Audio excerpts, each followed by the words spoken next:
What's going on, everybody? My name is Rocky Parrish, and if you don't know who I am the CEO of ROCKDEEP. We are a footwear and apparel company, and tonight's going to be something a little different. It's going to be the first episode of ROCKDEEP After Dark, and it's going to be in a collaboration with my buddy Definitive Virgo Productions. He has actually assisted me on doing a lot of things that I'm doing for my other radio podcast with Kevin and Rock, but also with ROCKDEEP, and we're going to be working together doing ROCKDEEP After Dark for a while. But the first episode that we're doing, do I need to straighten up? Let me make sure I do all that. Looks like I'm a little off. Am I off? You can come on. All right. So I wanted to introduce our first episode is going to be called Capital Offense. And today we're interviewing a Metro Police officer who we're just going to refer to right now as CC. I've actually known this brother for the better part of 10 years. And I want to give everybody a little context about what we're going to talk about during this interview. It will be mostly, some the insurrection that happened, but mostly from his eyes, as he was there right on the front lines. I'm going to ask him questions about, how he got through there, just all kinds of things that we want to know as everyday people from somebody that I trust to give me the actual unfiltered truth. And also we're going to talk about policing in general, because for me, just to give everybody a little bit of background, how I got here. And I'm gonna just do it a quick story. When I was, am I on screen yet?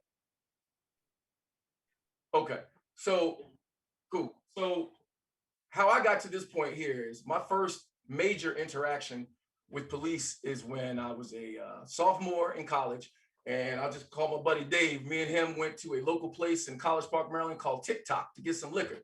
And I think we were barely legal, but not legal. And we got our liquor, headed back home. We lived in up the street on Metzerock Road and Presidential Park. And I was in my father's Grand Wagoneer. And lights came on and I saw them flash, and then they went away in my rearview mirror. And I was like, oh, well, maybe something happened. Didn't think anything of it, right?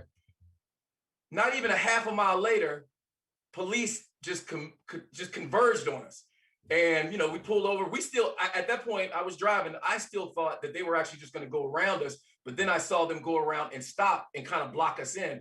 And before I knew it, it was probably about 10 cop cars. And if you know anything about Metzerock Road and those roads over there in College Park, Maryland, it's a one-way highway, a road going both ways. So they blocked off everything.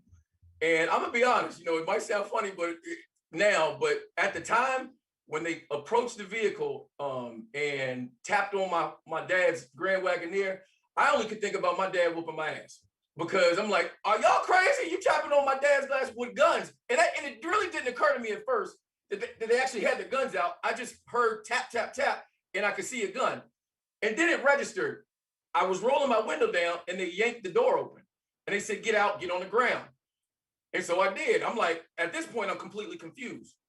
I could see my buddy Dave under the truck on the other side, and there were guns drawn at us. And when I tell you the gun was so close, I thought he had just fired his weapon earlier because I could smell something, or it was me pooping myself before I really actually pooped myself. I don't know what it was, but there was fear in my heart. I wasn't trying to act hard.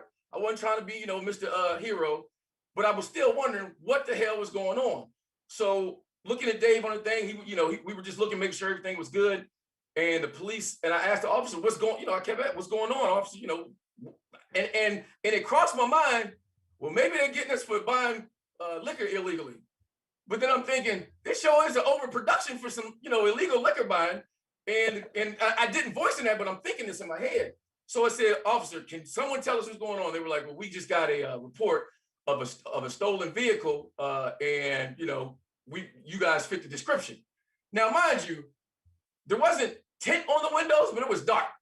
And I'm not sure how anybody saw us on a one-lane highway, and we were suspects. But there it was. Well, as me and Dave are still on the ground with guns drawn, and our hands behind our back in handcuffs, I heard an officer walked up and said, hey, we found the guys in the red van up on Route 1. Now, at that point, I became real angry. And I was, they took the handcuffs off me and Dave and just rolled out. No apologies, no nothing, just rolled out. Me and Dave get back in the car. We're irritated, upset. I called my mom. I ain't gonna lie, because you can't call your father and know you about to break down crying. But I called my mom. She told my dad what happened, and they freaked the hell out. But it was my first major experience, but the first bad experience, which was one of many as a black man in the United States of America. Now, the reason I gave you that context was to just give you that I know what it's like to have bad interactions with police. But when people hear me talk, they may think that I'm anti-police. Couldn't be furthest from the truth, because I have friends like Cece who we're going to interview, and I have family members, I have cousins, I have all types of folks who are law enforcement officers. So I respect them and what they do, but I will readily admit the only police I trust are those that I know. So I would like to thank Cece for coming on. Let me give you guys a little bit of background on him. Cece was previously with the State Department. He did 4 years active duty in the Marines, and he's presently still a Metro police officer, and he's done 4.5 years so far. So thank you, Cece, for coming on. And the reason that I want everybody to really take note and get my context and know that, I don't trust a lot of people, just period in life. Not because I'm, whatever conspiracy thought. No, it's just, as you get older, to learn to trust less people. But when you are one to have those issues with police in general, to have trust for a friend who is a police officer is a big thing for me, because I can't say that all the police officers that I know, let me take that back. Not all of them I know do I trust, but most of them are really good people. And I trust CC not only as a friend, but as an officer. And I wish there were more like him. And is he on screen yet? And CC, I just want to thank you for coming on and being willing to discuss all the things that we have going on. Okay. So his honesty, and let me just give you a little bit before we get, delve into this thing. And by the way, if you're on Facebook, Instagram, you can't share, but you can share later, because we're going to get this uploaded on all of our YouTube channels and everything, every streaming platform that we could possibly do. But if you're on Facebook, you can literally share this right now so other people will see this happening, because you will want to listen to this entire interview. CC will come on his personal Facebook page when things happen, like a shooting, when someone is killed, when someone is, something happens publicly that we all hear about, and give his assessment, his honest, unfiltered assessment with both facts and his opinion. If he may say, hey, you may not like this, but this is what we are allowed to do. This is legal. This is the protocol behind this, blah, blah, blah. And then he'll even say, hey, you may not like it. I may not like it, but it is what it is, because it is the law. It is what we are asked to do. It is what we are trained to do. And at any point, CC, you can correct me if I'm wrong in any of that assessment so far. Please do. Oh, you're right. You're right. Okay. So again, and that's the big reason I want to get it. So let me get into this. We're going to talk about the insurrection first. And again, without getting into anything, giving up any information confidentially and info that you'd have to give, how did you get down to, how were you notified, and what led to you getting down to the Capitol that day of the insurrection? My unit was already activated. So around, I say about 4 p.m. in the afternoon, that's when we went down. And we started off on the east side of the building, ended up on the front side of the Capitol, where we pushed everybody into the park. So prior to that, go ahead. Go ahead. No, go ahead. So prior to that, I was already getting text messages from people who were already at work. So I knew I had friends that were already, a part of it. You know how something happens, you're like, man, there's no way it's that real. So I'm getting all these text messages like, yo, you got to go to work early, man. You need to hurry up. You need to get to work. So I'm looking at Instagram, I'm looking at Facebook, then I turn on the news and I see it. So I'm like, all right, I gotta go. So I actually went to work a little earlier than I usually do. And when I got there, it was like, I won't say mayhem, but it was organized chaos. So they were just like, now, was this at the Capitol? Was this at the Capitol or at your precinct? No, this is at my precinct. Okay. So it's like, grab your gear, we gotta go now.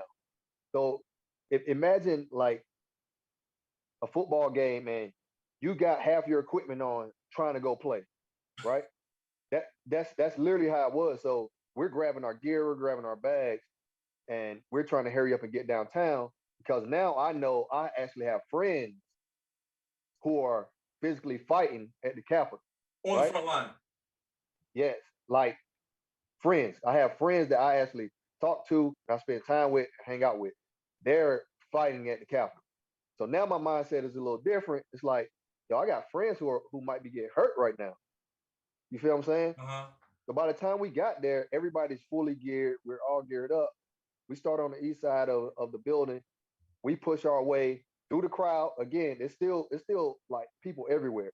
So it's Confederate flags everywhere, all over the place. You can hear multiple chants of I can't breathe, and you know uh, I'm a curse, just to give you That's fine. clarity on what they were saying. So they were saying, fuck Black Lives Matter. So anything you could think of, that's what was going on, right?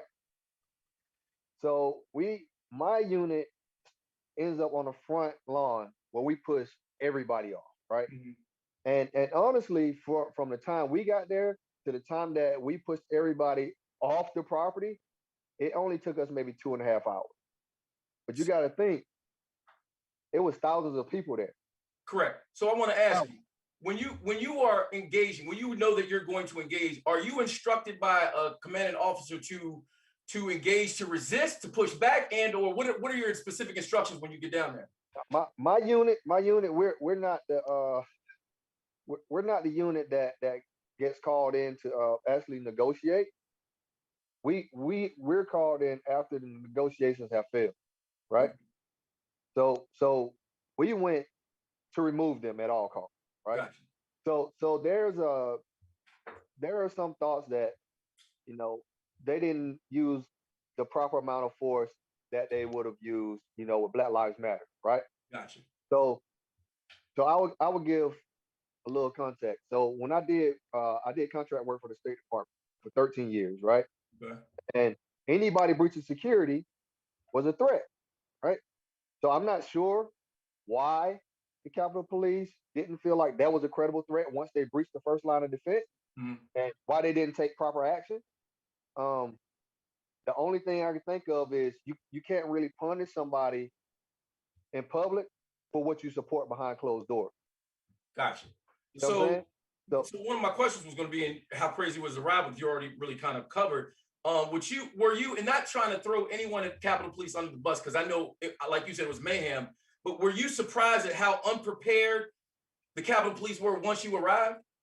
yes, there. So yes, I was very surprised because prior to January the 6th, 2 weeks before that, we already had bumped heads, or we had a physical class with the Proud Boys, right? Uh-huh. And there were some Trump supporters interacted with the Proud Boys. So 2 weeks prior to that, we already knew that there was some law enforcement with Proud Boys. We already knew that there were some firefighters with the Proud Boys. We already knew that because we had already arrested some of them. You feel what I'm saying? Gotcha. So we already knew that they had tactical training. We knew that there were some military guys involved. Like, we already knew that because 2 weeks prior to that, we just clashed with them. So when we clashed with them, it was because they were trying to come into the Freedom Plaza, which is Black Lives Matter Plaza, Right. and take it. For whatever reason, they wanted that plaza. I I can only think because it was already being occupied by Black Lives Matter protesters. That was basically ground zero for them. You Okay. feel what I'm saying? That was a safe haven for the Black Lives Matter protesters to speak their mind, air their grievances. And at one point, you had black churches coming down, you had fraternities, sororities, all coming down. So it was very peaceful in the beginning, and then for I don't even know when it shifted to it being chaotic at the plaza. You know what I mean? Because remember, me and you talked about going I down was to the going to come plaza down. Yeah. with some teenagers, So just to give some you guys some kids. context, I was going to actually come down with both adults and some teenagers who just wanted to see what activism was like. Because I'm an activist, but for me, I'm going to just be completely honest. I'm not really one to march because I'm more about action, economic activism, and things of that nature. But some people like to experience what it's like. But after talking to Cece, he said not a good idea. And again, I trust everything that he would trust, you know, because he's looking out for me as well as obviously what he has to go through. And I told everybody not going down there because not only was it going to be kids and adults, but it was going to be women. And I'm not going to put people in intentionally in harm's way. While I can take care of myself, I can't carry a gun. You know, because I'll fight anybody, but I can't carry a gun into DC. So you know, it's not going to be a fair fight all the way around if I get jumped. But let me do kind of cut back. This was not at the same time where Black Lives Matter was pushed back by I want to say it's the some part of the military. It might have been not the Coast Guard or the National Guard, but when Trump came out to go do his little thing with the Bible in hand, that wasn't the same time, correct? It was a couple of days after that. Okay, so that kind of gets us into the conversation of how Black Lives Matter was treated as opposed to how the Trump supporters were treated with the insurrection. And we talked about how there was quite a difference, and you are specifically one to call that out, not only to your peers, but to get commanding officers. How does that go? Well, I mean, we already know that. We know that if a group of, we won't even say black people. Mm-hmm. Let's just move black people out of the way. Let's say a group of Muslims dressed in full garments, right? Mm-hmm. 30 deep, marched up to the Capitol building. What do you think would happen? Well, we know there's going to be guns not only drawn but probably fired upon. Okay, so with that being said, a couple of years ago, a black lady in a vehicle crashed into a barrier and she was shot to death in front of her kid at the same Capitol building. One woman, one car, one baby shot to death, right? Thousands, thousands. You remember how in school they teach you about lynch mobs, how the whole family would come out? Yep. Right? Bro, at the Capitol building that day, there were women, kids, old people, young people, doctors, lawyers, teachers, athletes, whatever you could think of. And again, they were chanting, fuck Black Lives Matter, I can't breathe. Some people had news, other people had Confederate flags. And it's funny because prior to this happening, we had already told people like, hey man, look, it's a lot of racists in this group. And I remember asking one of the Proud Boys, because they had a group of Trump supporters with them. They all had Confederate flags. And the Proud Boys, their beliefs are, you know, they're fighting for patriots, right? So that's why you have a lot of military members and a lot of law enforcement with them. So I remember asking one of them, I asked him, I was like, look, man, if you're for the people and you know what that flag represents to black people, why do you still have Confederate that flag? That is the Confederate flag. Right, the Confederate flag. And he said, well, those guys aren't with us.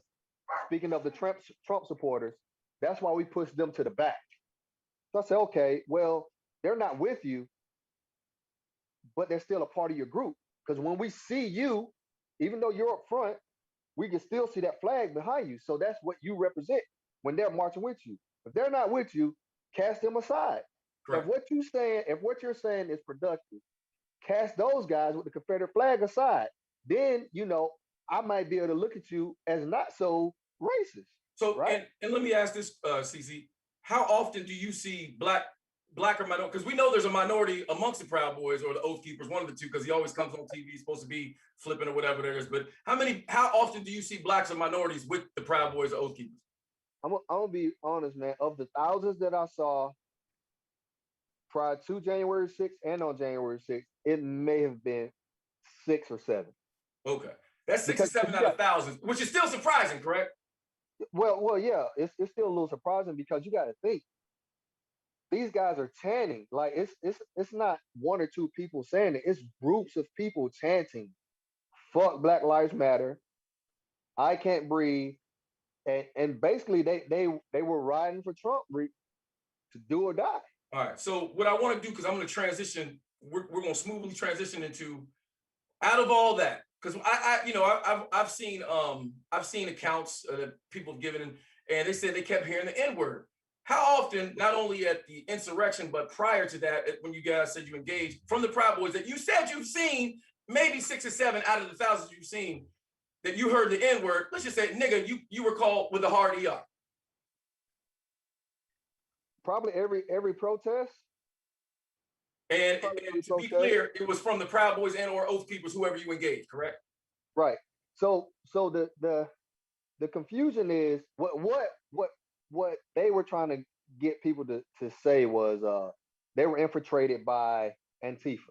Mm-hmm. Cool. All right. So we know that Black Lives Matter was officially infiltrated by Antifa because they came out, they said, yeah, we've been marching with Black Lives Matter, right? Mm-hmm. So from my perception of that, it was a lot of college kids, it was a lot of young people. It wasn't people our age per se, but the Proud Boys, they were Mm-hmm. grown men with careers and everything, beating up on these young kids. You can go on Instagram, you can go to public records, you can check anything that you need to check. You'll see that these grown men were actually beating up on young white college kids. And I want to explain to somebody or to everybody out there who's listening to this, what you won't see on Fox specifically, and what I am surprised, because I watch CNN, I watch them all because I want to know what everybody's talking about. But specifically, CNN is supposed to be in the middle, which we know they slant a little bit to the left. But even they won't speak of when Antifa and or Black Lives Matter is infiltrated by people who want to come, and there's video of people giving them money to go in, break stuff up, and to cause problems, and then that way they can kind of conflate protesters and rioters and people who are causing problems that aren't, they're not with the people who are there to actually peacefully protest. And that's a conflation that a lot of people use because because people pay them to do it. They always want to use George Soros as doing this and doing that. And if that's the case, that's cool. But he's not telling Black folks, because I ain't never got a check personally to go protest. And I'm sure a lot of other Black people I know haven't. But we are doing it, or they are doing it because they want to, not because they need to be paid to do it. So even with that being said, so on January 6th, you can even hear some police officers saying, "Man, I wish I could have been down there with them." Right? Mind you, we're we're We're going to literally. get to that. I want to I'm, get to that I'm, because I want to I'm ask not you. even going. Yeah, Right. I'm I not don't even want you going to to get into start. that just quite yet, though, CC, because I want to lead up to that because, Right. well, let's jump to it. How long after you were involved in assisting the Capitol with the insurrection did you recognize and or see other law enforcement officers either with your department, another precinct, locally, or how did that go? There were no MPD officers that I saw. Mm-hmm. So I'll say that I saw. But there were other police agencies out there. There were.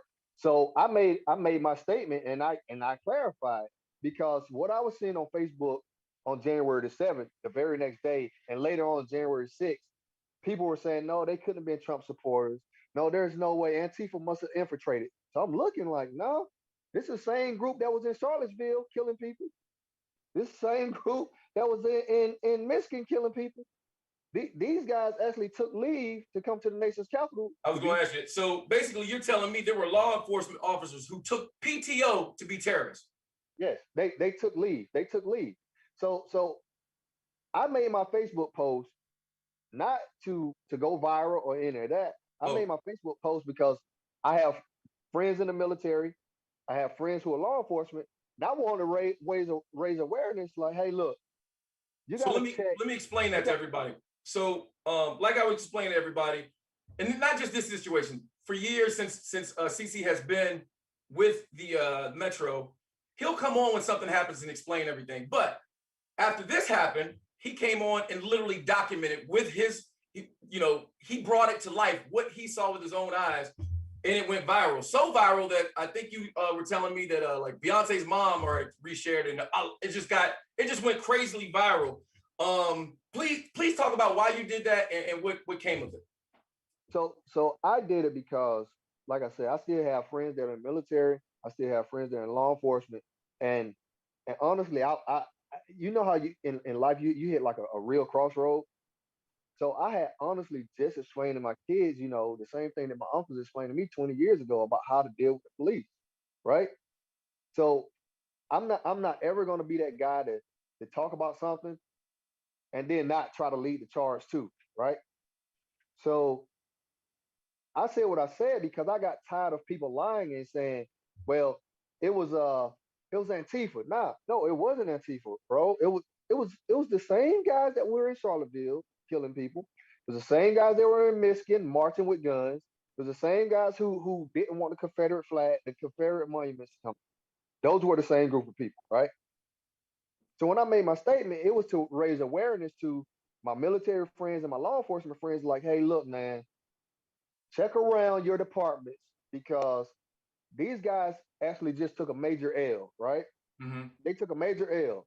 And we know the Metropolitan Police Department is pretty diverse.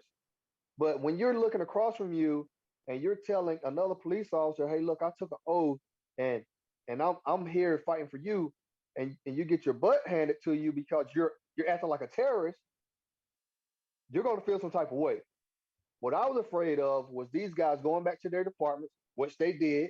Mm-hmm. A lot of these guys going back to their departments, a lot of these military guys going back to their units and taking their anger out on young kids, young minorities. Because you gotta think, it was officers in the military involved in that, right? Uh-huh. It's a chain of command. They can honestly ruin a young minority's career. Correct. So if they're here, if they have the ability to come to the nation's capital, take leave to come to the nation's capital, and act like a terrorist, what else are they capable of? Like now you got to go back and check every lockup. You got to go back and check every negative review that they've given, and you might have to let some people out of jail. So to that point, CC, it's been widely known for years. I mean, from the dawn of time that, and let me share something with people. They say, well, you can't just defund, and no one's talking about defund. They're talking about training, but it's just not training. It's reconstructing how you recruit, how you train, and all these types of things. But for me, it always starts at the badge.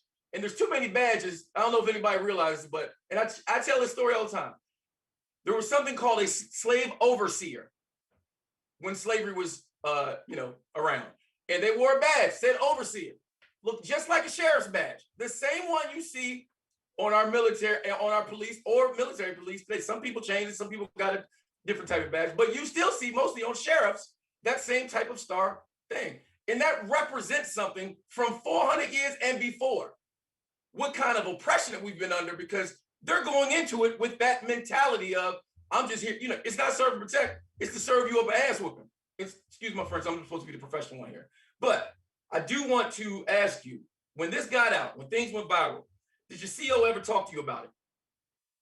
Commanding officer. I can't really answer that one. Okay, that's fine. Did you ever feel threatened? And I know we've had this conversation, but I need to ask so that everybody else knows, because I need to build up on it. Did you ever feel threatened when this by other, not only just in your department, but other people around? When I made the post, right, a lot of eyes were open, right? Mm-hmm. And you got to think, a lot of police officers were offended by what I was saying, right? Including people who I thought were my friends. I thought some of these guys were my friends, right? So yes, I did feel threatened, not for me because I'm good. Yeah. I more so threatened because people were trying to find out where I live. People were trying to find out everything about my family, right? I started getting crazy friend requests from Trump supporters. I started getting requests from news outlets to do interviews. So yeah, I was afraid for my family. So I just completely got rid of my Facebook. And then I started being contacted by other departments, regarding my safety, right? Mm-hmm. So yeah, I did feel afraid for my family, not so much for myself, because this is what I signed up for. They didn't sign up for that. And thank you for saying it, CC, because you said something. You know what you signed up for, and Right. You literally, from discussion we had before, your colleagues were more of not afraid but concerned, and wouldn't let you go to the bathroom by yourself. Is that fair to say? I wouldn't say my colleagues because I would say my friends. Your friends who were with the department. Right. My friends. Not your colleagues, but your friends who were colleagues. Right. My friends felt like, the threats were real. And, I was being a little arrogant about the situation. Like, nobody can really do anything to me because, what are they going to do? At this point, what are they going to do? I wasn't thinking the inauguration is in a couple of months and I can be left out to dry. You know what I mean? But sitting down with my friends, they were explaining this to me like, hey man, look, we got you. We understand that you're not afraid, but you It's still got a bigger than you. right. You still got a family to think about. You did ruffle some feathers. You did call a lot of people out. You did tell the truth, right? Mhm. You did tell the truth. And there's a narrative that all police officers stick together. I don't stick together with people who do dumb stuff. I don't. I've never been that guy. I can stand by myself. You know what I mean? And I Mhm. think that's why a lot of my coworkers who did stand with me on this subject, they know I wasn't afraid to be alone on this. Yeah. So they weren't afraid to stand with me because I already showed you. Look, I'm cool doing this by myself. And I honestly told some of my closest friends, hey, look, man, separate yourself from me, bro, because I don't know how far this is going to go. Yeah. Because I did have guys who were like on the department for a long time reach out to me and tell me, hey, look, man, you might get fired. And you are So, still employed, correct? yes, sir, I'm still employed. But Okay. I also had people with a lot of power let me know that I was good. Okay. Well, and that's appreciative because um it's going to bring me to another part of this discussion, but I want to find out um as far as that situation with everything going viral and you putting it out there, how are things now? Or do you feel like it's resolved or some still kind of things in the air? With me personally, Yeah, do you think like you still getting side eyes from people? people were already giving me side eyes prior to that. Okay. So even after that had happened, like I said, there were people who I thought were like real cool with me, people that I was in the academy with. They they went on a negative end. They called me anti-police. They say all I do is call out police officers. Well, yeah, that's what I do. I call out bullshit. That's what I'm supposed to do. I'm supposed to say, hey, look, man, you're wrong. You're not supposed to treat people that way. Yeah. That's what I'm supposed to do. And we didn't cover this before everybody, but let me say this and not to cut you off, CC, but you actually left what you were doing to do this because both of you, because of your children, and you wanted to be the change. You couldn't just complain about it. You literally wanted to be the change. Yeah, I mean, I had a conversation with my stepdad one day, and he said, "Okay, what you gonna do about it?" Right? So I'm like, "What do you mean?" He's, "What you gonna do about it?" He said, "You're qualified. What you gonna do?" So I said, "What do you mean? What I'm gonna do? What you gonna do?" And honestly, being a police officer, I get to see from the inside out, and I can't even count the number of times people call my phone. Hey man, what I'm supposed to do when this happens? So I feel like I am making a difference. It's just a small difference. You know what I mean? And to bring it back to what you were saying about correcting a bad behavior, people know who they can do stuff around, right? Mhm. Like even with all the police shootings and all the police brutality, I'm gonna have to bring race into it. How many times have you seen a minority officer involved in any of that? Yeah, and the time that it was, he got the book thrown. I think it was in Minnesota. One officer, right? One Right. officer. But let's say like when you have two, three officers respond to a scene, right? Why you don't never see black officers in those scenes? Are they not hiring black officers? And this is something we're going to cover because this is where I go for the jugular, and we're going to transition into policing in general, everybody. And again, if you're just tuning in, if you're on Facebook, please share this so that others can know that this conversation is having going on. Because I want people to know that I am trying to ask the questions that we've all kind of wanted to know the answers to, but you don't get them on regular news outlets. And I had the opportunity to bring CC on here. He's with the Metro Police in the Washington D.C. area, and he is being unfiltered and honest. And I'm just glad he came on. But here's where I go for the jugular. And I want you to answer as honestly as you can without you feeling like you have to throw anybody under the bus. Just let me say me, and then many who think like me, think that many cops who were bullied in high school, because I know some who were bullied in high school, they become cops, not to protect and serve, but for retribution to get others back for what they went through. How do you feel about that? And do you think there's any truth to that? I agree. I agree. So I there are a lot of cops like that, man. you gotta think, especially in like southern states, you don't become a cop based off your skill or what you understand about the law. You become a cop because your uncle was a cop, your granddad was a cop, your dad was a cop. That's just passed down through generations. Mhm. So so for example, let's say me and you got an issue. I can't do anything to you, and I'm a cop. My son becomes a cop. He knows your son. He's gonna take that out on your son because I couldn't get you. Yeah. Right or wrong? How Yeah. many times have you been in one of these small cities and you like, man, why do you don't like the sheriff? Oh man, because he used to XYZ. That's crazy, right? So with policing now, there are some guys who you can tell they never been around people and they have poor social skills. Poor Yeah. social skills. A lot of policing is communication. Hmm. Like I keep hearing the narrative, well man, he had a gun. I work in one of the most violent areas in DC. One of the most violent areas in DC. I'm sure people can confirm this when they see who I am. I work in one of the most violent areas in DC. I see guns almost every week. Eyes almost every week. This is a domestic violence call almost every day. I haven't shot anybody. I've And always found a way. If I have to be physical, I'm going to be physical. If I can preserve life, I'm going to preserve life.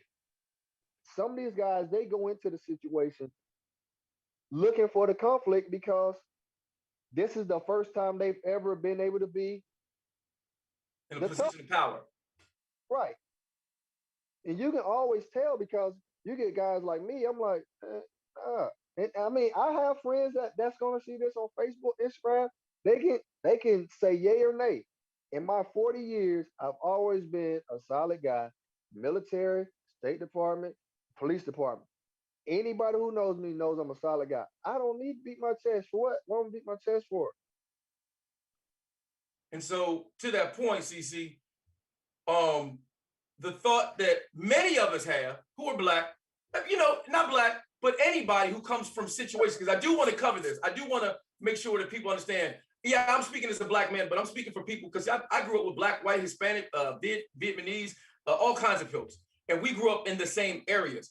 And when you are growing up and you don't see people that you recognize or feel comfortable with that are police, I feel that this is an issue. And why are cops, and there's two separate things. Let me ask this first. Why are cops allowed to be afraid for their lives while civilians must be absolutely calm with a gun in their face? I don't understand why that's always been a thing that is their out, because we have talked, and I would like you to kind of put this all together in a bow, not to wrap this thing up, but where you can go in because you are familiar with the areas that you're going into. People understand. They don't feel that they have to, run. They know that there's might be a discussion first, or you might initiate the discussion. Why is it that more people like you aren't sent into places? Because before I let you answer that question, I need everyone to understand. Black people are more afraid of black police officers than they are of any other police officer, and there's a reason behind that. But go ahead and answer. I I think you should always have a level of fear, right? Because fear keeps you on guard. You should always have some level of fear when you're dealing with people in general, right? There to say that police officers can be afraid, you're supposed to have some level of fear, Okay. respect for who you're dealing with, right? Because that's going to keep you alive. That's what's essentially going to keep you alive. To say that civilians shouldn't be afraid, that's crazy because I'm a police officer, and still now, if I get pulled over by a police officer, I know all they're gonna see is a bald head black guy with 1,000 tattoos. If they've never been around black people, they're gonna reference that to what they see on TV, Correct. and I could be in trouble. And there are many instances where police officers undercover who've not been marked have been pulled over by other police officers and manhandled. Right. I mean, it's to the point now where you almost have to say, hey, look, I'm a police officer, or hey, my husband's a police officer, my cousin's a police officer. You almost have to lead with that for certain groups of guys. You Mm-hmm. almost have to lead with that from the gate, and sometimes they don't care. Sometimes they don't care. Look at the military guy who just got pepper sprayed and almost shot in Virginia. Yeah, the hypocrisy behind that is unbelievable because it's always you must comply. But to that point, though, CC, the first question many in my experience alone, I don't even want to act like I'm speaking for everybody, but I know I represent a large group of people, black, white, and different.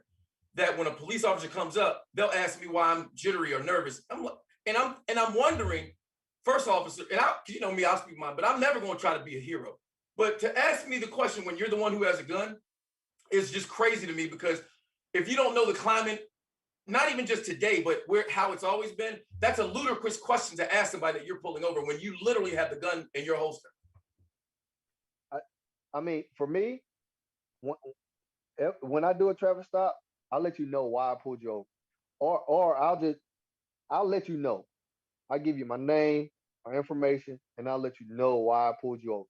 So you don't even have to tell me why I pulled you over, because I'm telling you why I pulled you, right? Gotcha.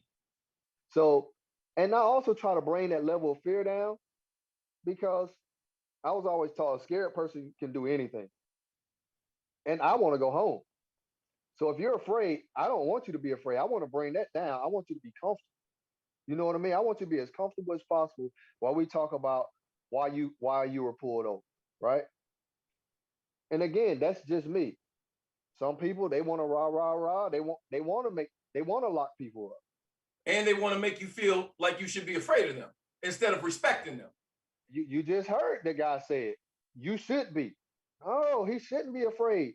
He should have respect for you, but he definitely shouldn't be afraid of you. That's crazy.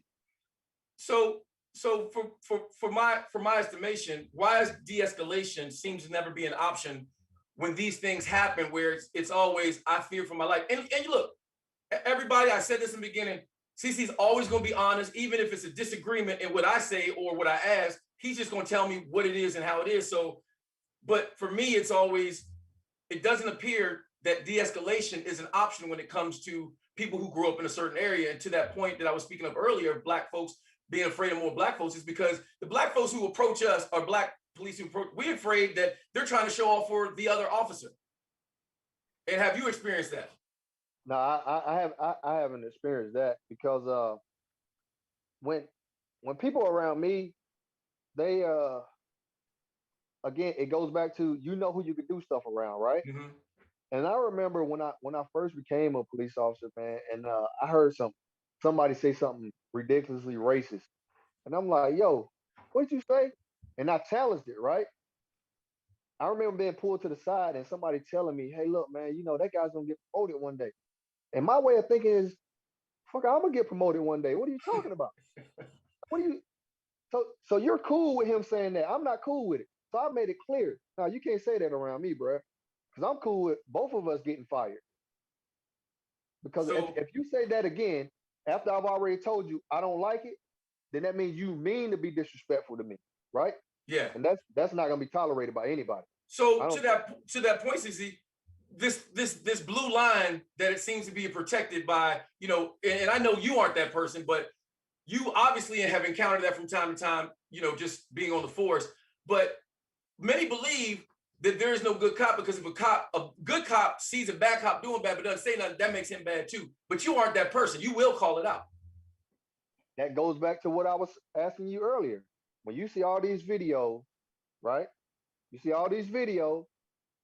Do you see anybody that you think represents you on these scenes? Never.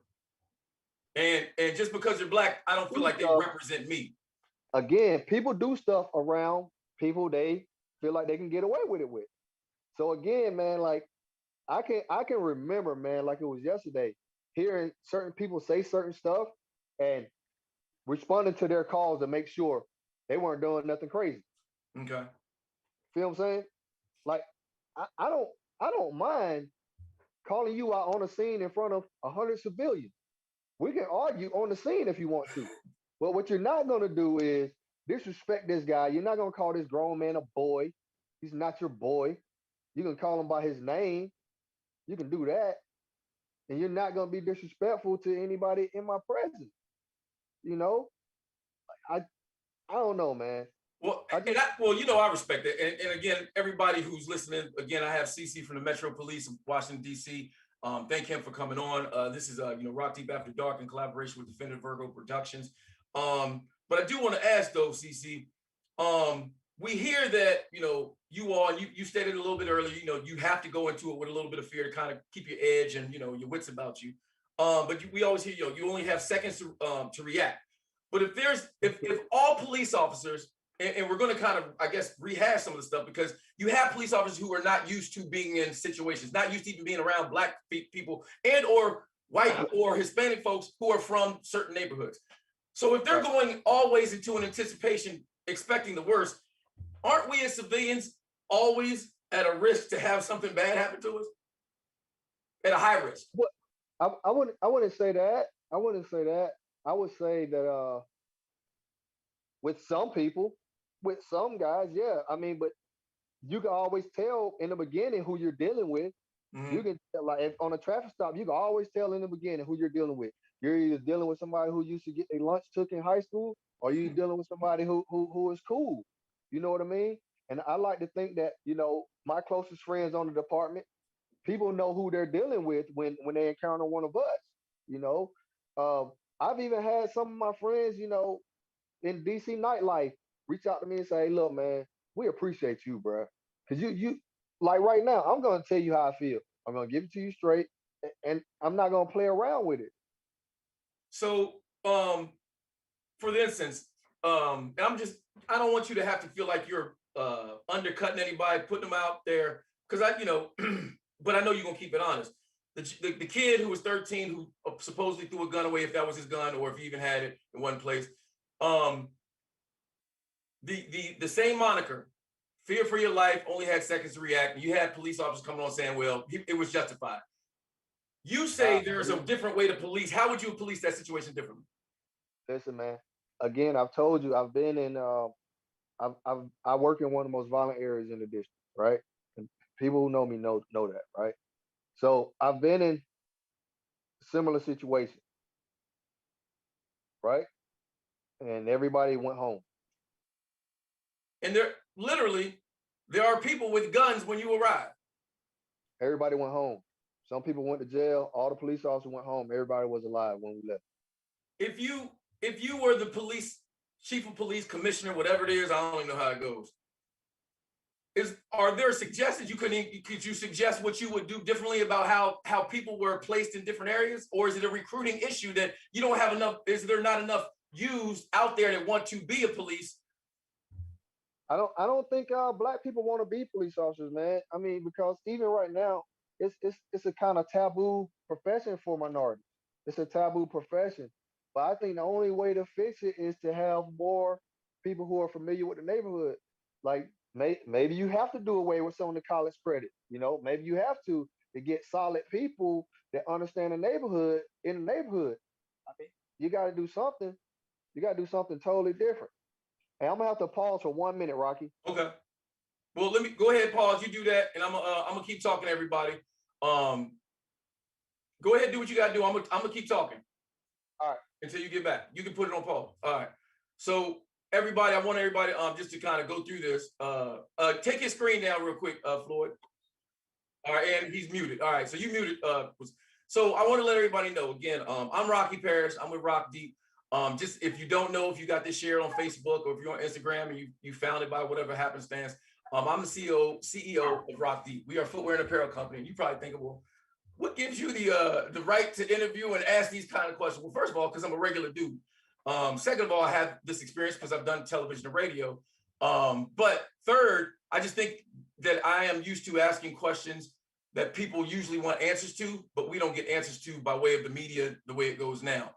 We all do, everyone wants to have a conspiracy theory on what the media feeds us. And to a point, we're right. People think, well, wait, did COVID just go away and now just, it's mass killings? No, all this stuff happens at the same time, but they got to pick and choose what the ratings are going to do. But I always want to know what's really going on. So I'm going to always ask those questions. And with Cece coming on, that's what's actually happening, where we're getting the unfiltered truth on what happens in all of our communities. Stuff we don't like, stuff that we're okay with, but stuff that we want answers to. And for me, I am a person who uses my company, my platform, to be able to get that type of word out. Because If you've known me for any amount of time, if you think footwear and apparel, it may be my passion, but if you think that's what I'm all about, you haven't been paying attention long enough, because I am using my platform and my footwear to empower our communities. And look, you hear me talk about black folks, black folks, black folks, but I love all people. I love all people who love all people. I think Stephen Jackson even says that. But for me, I am going to tell you straight up, I'm about my people first and foremost. But that doesn't mean I'm not about anybody else, because I grew up with every type of ethnicity and type of person ever. Gays, blacks, browns, Hispanic, best friends of all types. But these things are happening to all of us as a class. And some of the things that you hear about is true. There are people that we don't like that we probably have a whole lot of stuff in common with. Now, I draw the line because, someone asked me on a live once, do you think all conservatives are bad? No, because my pockets are conservative, but my mind is liberal because I'm a human and I care about my fellow man. So for me to say that I don't, I'm only about black people, that's crazy. Somebody tell me, to call me a racist, you really don't know me. I got this light skin somewhere down the line, somewhere. But I want to use my platform. And again, you can share this on Facebook if you're on it. And we're going to put this up on our different podcast channels for Definitive Virgo and for Rock Deep on YouTube. So please feel free to share this and get the word out, because people need to hear these unfiltered truths that go on and know that there's people like CC out there. They know that there's not just CC trying to do this. There's others like him out there. We just don't see enough. And I see that he's back because this is a question that I do want to ask. And, again, I don't always agree with him. He don't always agree with me. But this is proof that on all levels that you can have a conversation and be great friends with people that you don't agree with on every. If we all agree on everything, life would be boring as fudge. Sorry, y'all. But this also goes for when black folks are speaking to white folks, because look, there are white folks who are our allies and who want to help. And yes, I say this on my lives all the time. You need to check them when they're acting crazy, talking crazy. But when they need to understand what we're thinking and what we're about, let them speak. Don't cut them off. Don't make them feel like they can't be a part of the conversation. Because look, sometimes we tell them, stop making it about yourself. Don't always need to point it back at you and make anything that happens to us about you. Like, oh, well, that happens to us too. Oh, well, that would do that. That's not what our conversations are about. But when it's and I don't want to say this in a dismissive way, there just needs to be times when our allies listen without having to be prepared to say something back to us and be defensive about anything that we say. But my next question, Cece, is, shit, I didn't say all that and forgot. Did I? Oh, I know what it was. Because I say this all the time. And I get irritated when I hear that it's only a few bad apples. And I try to tell people historically. Now, I know that and I actually don't even know what you're going to say, because I've never asked you this question before. But I do personally get irritated, not so much that it draws any positive energy away from me, but when people always say it's only a few bad apples. And historically, Boston, New York, southern states, entire precincts have been found to be corrupt.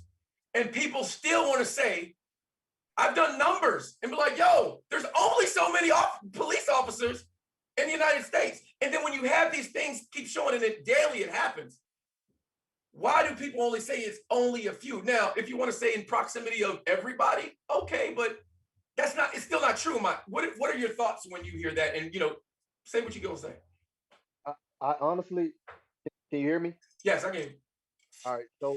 So in regards to that, I'll say, even when I made my statement, right, about who was there, right, about January 6th, who was there attacking, I had so many people coming to me saying, man, you're lying. There was no way a police officer was there, right?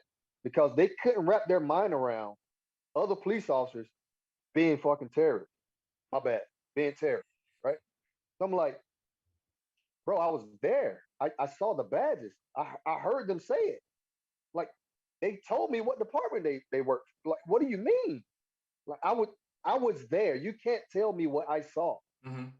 So for some police officers, man, they really live that blue line.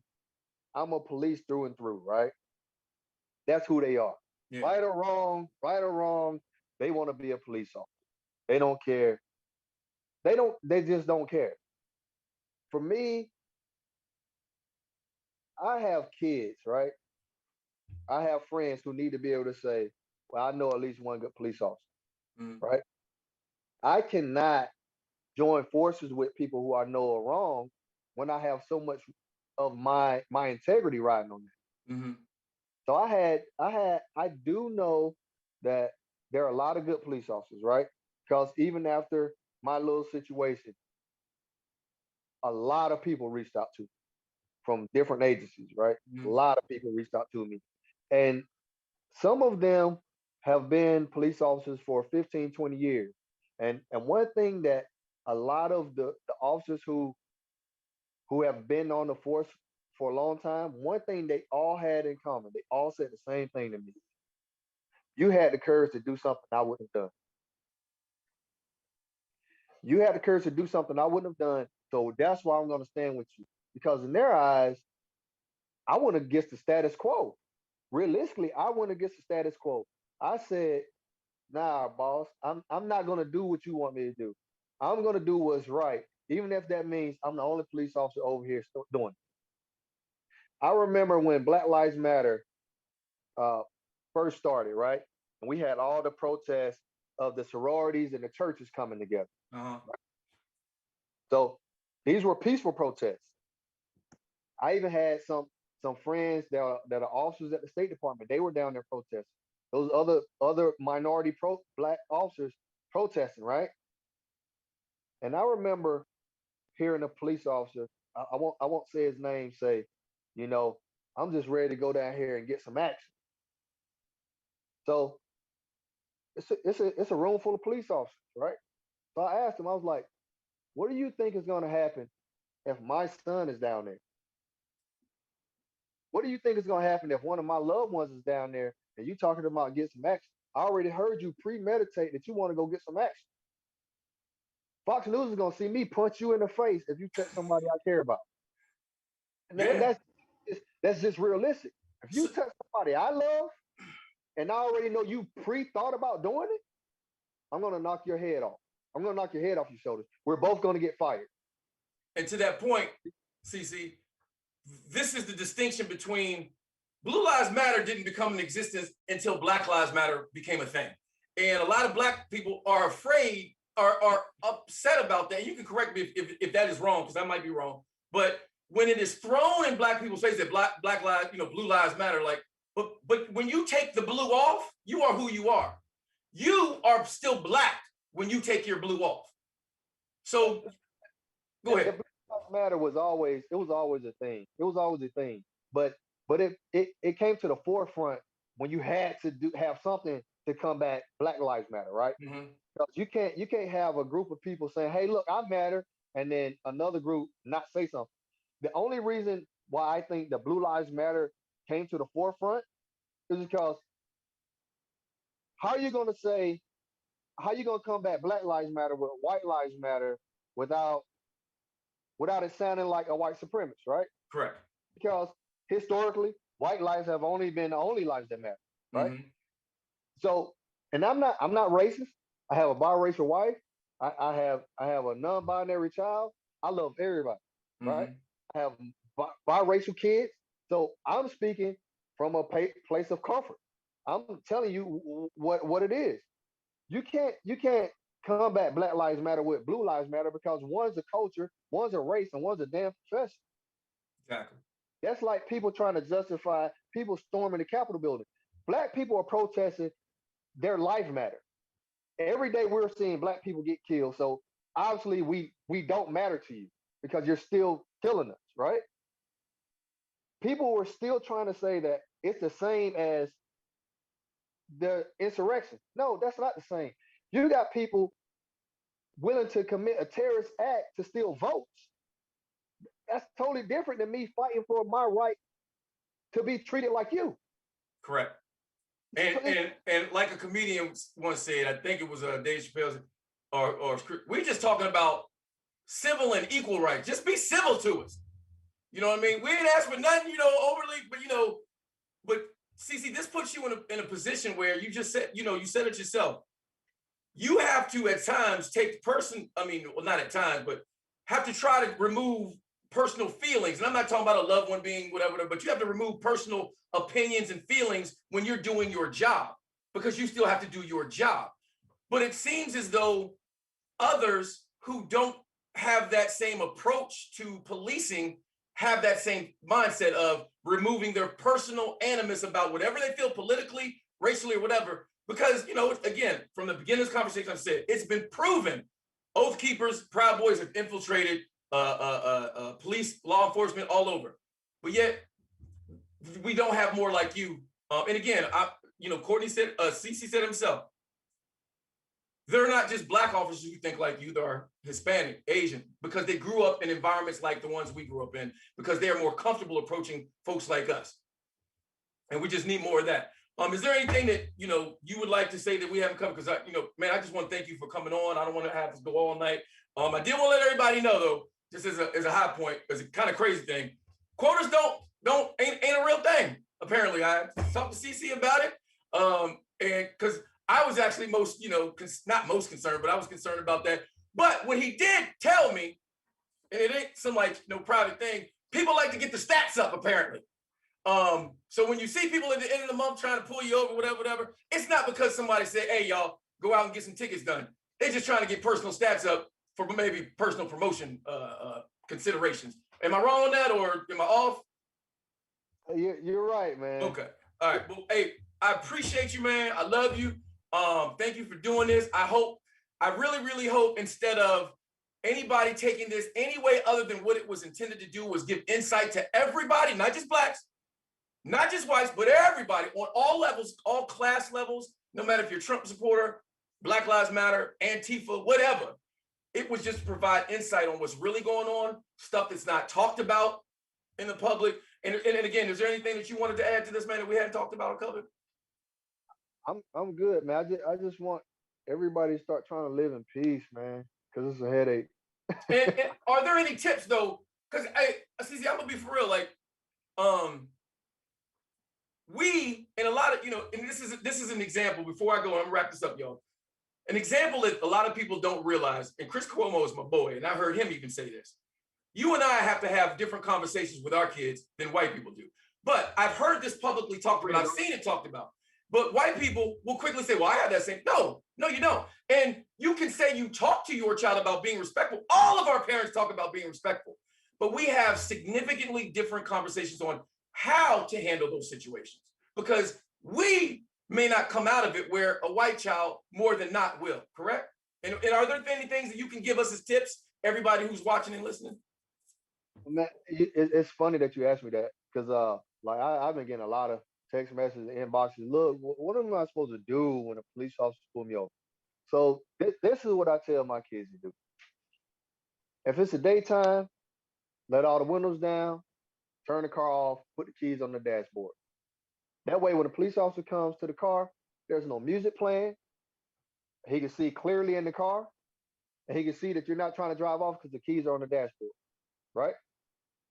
If it's at night, turn your interior light on, let all the windows down, put the keys on the dashboard, take your foot off the brake. Now, he has to be calm. And if he is being an asshole, you've already taken all the steps to make sure this situation is calm, right? And you do exactly what he tells you. What I tell my kids is, you don't fight that battle on the side of the road. Even if he's wrong, let him be wrong. Live to fight another day. And would you suggest, CC, when it is dark out, like the military gentleman down in Windsor, would you suggest, like he did? Because I've been told all the time, make sure you get to a well-lit area before you are willing to pull over, because you never know what's going to go on. So what I would do is, I would slow all the way down, turn my hazard lights on, and call the police myself, right? Okay. Call the police myself. Hey, look, I'm being pulled over. Please let this unit know that I'm going to a well-lit area. I'm afraid for my life. I'm afraid. I'm scared. This is what I'm driving. There's a police car behind me. This is where I'm located. Give your location. I'm pulling to such and such Walmart parking lot, and I'm stopping now. you can hang up and call whoever you want to call. Then what my one of my sons did, and I respect it. He turned the Bluetooth on, so everybody can hear everything that's in the car Mm-hmm. through the phone. Turn, yeah, do that. Personally, everybody, I call my wife, like old bish, but it's documented, and she could be on the WhatsApp and or FaceTime or whatever we got going on. She is on the phone because I've been pulled over many times since we got married, and she is on it because most times I'll even admit I have a fear level within me, and whether I'm pulled over in my local area, I will shout out the name of all the cops I know so they can know I know one of them. And it's not for anything other than like, to be a baller, like, yo, I know him so I can get out of this. It's to let you know I know a fellow officer of yours. But we don't all have that luxury. So I would really suggest you calling somebody and or, but what happens though, CC, if you're in a bad area, like, in Windsor, going down that road, I know it personally because I had to drive a couple of times to go visit my children. And if there's no signal to be able to call enforcement, is that going to should a police officer be pissed off because you kept driving to get to a well-lit area, or should he understand that's what you're trying to do? And listen, I can't even speak for it because again, a lot of these police officers do stuff that blows my mind. So I can't even speak on that because I know I would be comfortable if I saw your hazard lights come on and you slowing down, and I know we're in a dark area because I don't Mhm. want to be in a dark area with somebody by myself either. You know what I mean? So cool. We're gonna go to a well lit area so everybody can see what's going on. My body camera is gonna be bright now, and I can pick up everything. So yeah, that's where I want to go. I want to go where more people can see me work. Gotcha. Well, hey man, I know you got to get to work, and I'm gonna let you go do that. But I want to say thank you again. Thank you to Definitive Virgo Productions for allowing this, for really being able to pull this together. We pulled this together literally in 2 days, y'all. And I just maybe 3 days. But Floyd from Definitive Virgo made it happen. Thank you. We do collaborations again. I am Rocky from Rock Deep. You can find Definitive Virgo. We'll put all that information up. You can see the full thing if you came to this late. Bruh, I love you. Like I said before, be safe out there, and just thank you for providing all that insight and information, not just on what happened to the insurrection, policing differently, but just giving us a general thought on and a realization that there are those of you people like you out there, and it ain't just you alone. No problem. Thank you, man. Hey, so take us out here, y'all. Everybody, I appreciate y'all. I will see you Friday night. What is this? Oh, it's Saturday night, so I already did my thing. So I'll see y'all Monday night for my regular CEO live. And I appreciate y'all, and be safe again, bro. You taking us out, Floyd? All right.